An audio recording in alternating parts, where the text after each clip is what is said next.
In 1993, I was living on the island of Okinawa, Japan, with my husband and two young kids who were 5 and 3 when we moved there. My husband was stationed there for his work in the military. We lived on Kadena Air Base in military housing, and we quickly became friends with other military families there. We learned that there was a shortage of storybooks for American kids on base, so I placed a catalog order for a few new books to come from the U.S. This usually took a few weeks back then for orders to arrive. During our 3 years on the island, from the start, I experienced a dramatic increase in my daily dream recall. And dozens of dreams were coming true, sometimes on the same day, a week later, or a month to the day. I never knew when or which ones would be a dream that might show up in my waking reality. But when they did, oftentimes it seemed like the timing was part of it, almost as if they were on a schedule.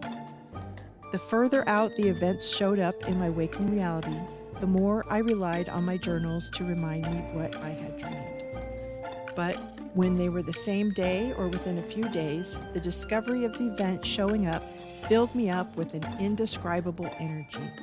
It was like the universe was in on some kind of joke being played on me.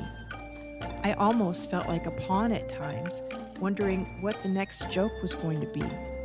A secret victim of pranks. I could only hope it would lead to some kind of greater understanding one day. I had no control, as far as I knew at the time, over why or how this was happening. I did not reject it, though. I openly welcomed it, despite the occasional jump scare type of dream. And my husband did not believe in anything that could not be proven by science, and he thought I was kind of crazy. Needless to say, this was a big wedge between us. He had even suggested he would divorce me if this is what I believed. But I couldn't help it. This was my reality, and I hoped to prove something to him so he might give it a chance. So I persisted. One morning, I had an intense nightmare. In the dream, a man pushed me into an empty small room, or so I thought it was empty, and locked the door. It was 4 bare white walls and a bare floor. But inside the room with me was a giant anaconda snake. The snake came at me with its mouth wide open as it showed me the intention to swallow me whole in one piece. I was terrified and let out a little scream, which woke me up.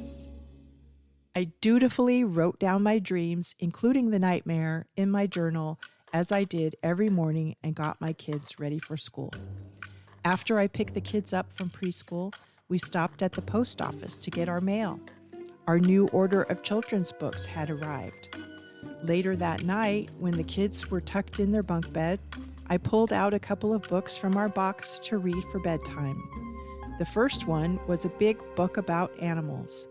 Each page had multiple animals on it.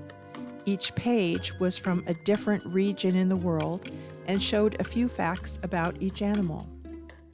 The illustrations were large and natural looking, but my kids were immediately engaged in learning about each animal. As I turned the next page, my son immediately noticed one animal in particular. He reached out his hand and touched this one animal with his index finger, pointing at it. It was an anaconda. He said, "Can an anaconda swallow a person whole?" Well, as you might imagine, I was immediately covered in goosebumps. I had not shared my scary dream with anyone. I had written it down in my journal immediately after waking, but that was it. To hear the same scenario I had experienced in a dream just hours before blew my mind. And it was the only animal in the whole book he touched and asked a question about. I shared the dream I had with my kids and told them somehow it was connected to the arrival of this book and my son's interest in this animal. They were very young and didn't know what to make of it, but they thought it was cool. Outwardly, my husband rejected any connection between the dream and my son's specific point of interest. But years later, after hearing about many of my dreams, he finally asked me about one I had told him, as it seemed to ring a bell with something that happened with him. He wouldn't let on what it was about, so I never learned if it was one of my dreams about him that showed up for him. He didn't want to let go of his beliefs.